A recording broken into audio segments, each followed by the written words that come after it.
Okay then, I thought we'd talk about Volume 6 of Captain Marvel by Marvel and Kelly, written by Kelly Thompson. Why Volume 6? Because it's the most recent volume I've got. It is also one that features Doctor Strange, and there's a film with Doctor Strange coming out. This volume happens to be called Strange Magic. If you're familiar with this channel, you'll know that I think this is a fantastic run by Kelly Thompson.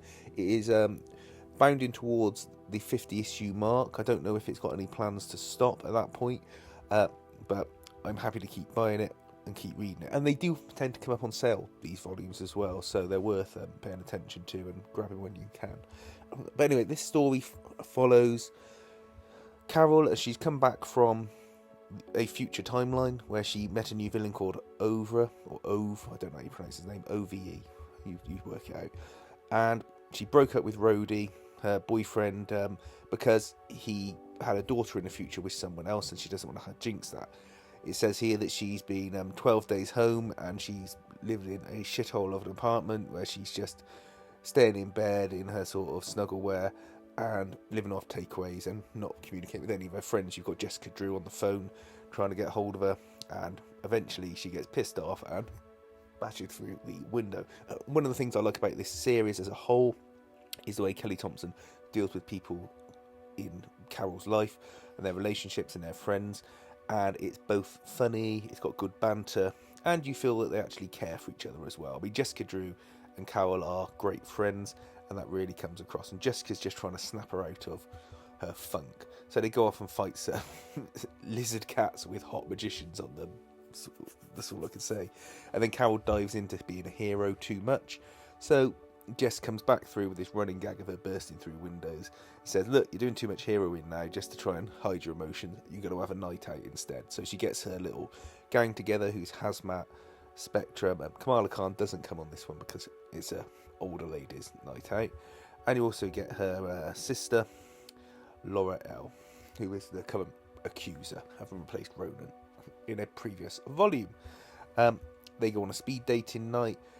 This ends in disaster as there's an attack, and it's a shame really because I wanted to see them kind of on a girls' night out and just see the interactions.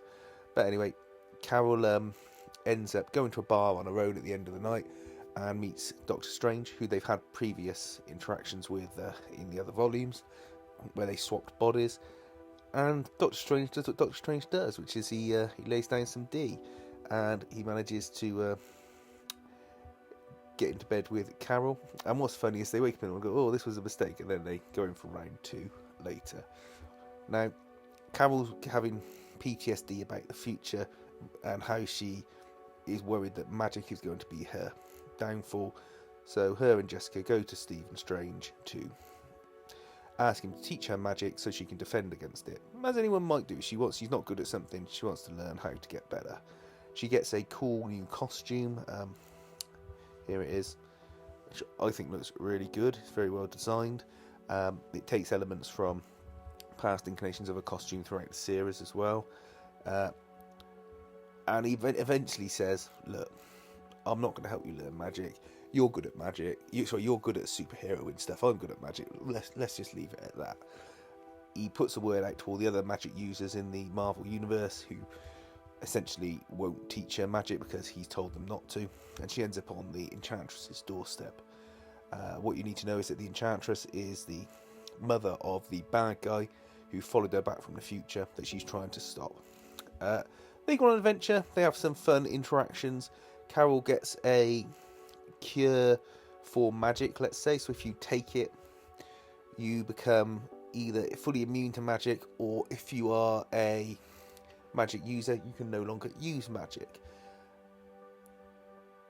There is a good fight, and what happens in that I'm going to whiz past, and then we come to the sort of additional story from Jamie McElvery. I've purposely jumped past all the end of that storyline because it leaves you ready for the next volume and I won't spoil it too much. But essentially this sees Carol saying, look, I'm burning the candle both ends. I'm not sure what's going to keep me going other than my own stubbornness. And she goes to Kamala Khan to try and get a sort of pep talk recharge.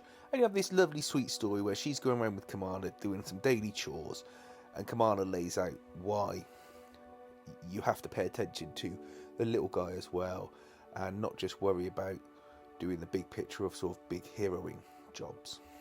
It's a great volume. I got it for like £2 something on Comixology in one of the sales. I'd say pick it up. This is my favourite run that Marvel is currently doing. That's above the Alien stuff, anything they are currently doing. I like this run and the older Hopeless Spider-Woman run. Both of those have similar vibes to them. Kelly Thompson is a really good writer, and you can tell she shows her prowess in writing by also putting out the Black Widow book, which is a totally different book but still excellently written. It's not that she has a set style per se, other than great human interactions, and I think she's being set up for the Spider-Man job when the time comes. I think they've let her have a go on a few issues of Spider-Man already, and I think they're looking to slot her into that position. But anyway, that's for another day. Strange Magic, Volume 6 of the current Captain Marvel run. I think it's a great volume. I think it's a great storyline from Volume 1 all the way through to here, and I would say if you want something that is grounded, fun, and a little bit lighter than normal dour superhero stuff, this is totally worth checking out. Let me know what you think about it. Thanks for watching.